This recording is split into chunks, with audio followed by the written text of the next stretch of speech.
আসসালামু আলাইকুম। আজকে বানাবো আম ভর্তা।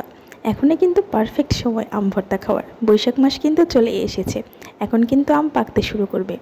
তো এখনই খেয়ে নাও এই গরমে দুপুরবেলা আম ভর্তা। তার জন্য আমি প্রথমে আমগুলোকে ছুলে নিয়েছি পিলার দিয়ে। আর বটির চাইতে কিন্তু পিলার দিয়ে আমগুলো এভাবে কাটতে খুব ইজি, পাতলা পাতলা হয় আর খুব সুন্দরও হয়। তো ভাবলাম আজকে তোমাদের সাথে আম ভর্তা শেয়ার করি।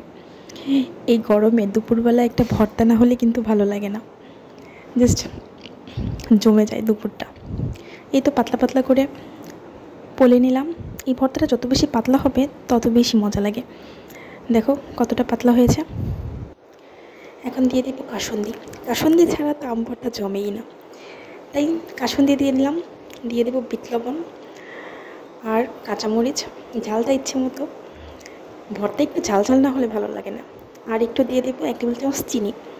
তোমরা চাইলে গুড়টা ব্যবহার করতে পারো, গুড় দিলে কিন্তু টেস্টটা আরও বেশি ভালো লাগে।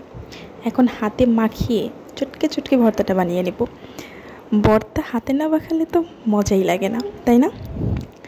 এই তো রেডি। দেখেই জিভে জল এসে আসছে, তাই না? এই তো রেডি।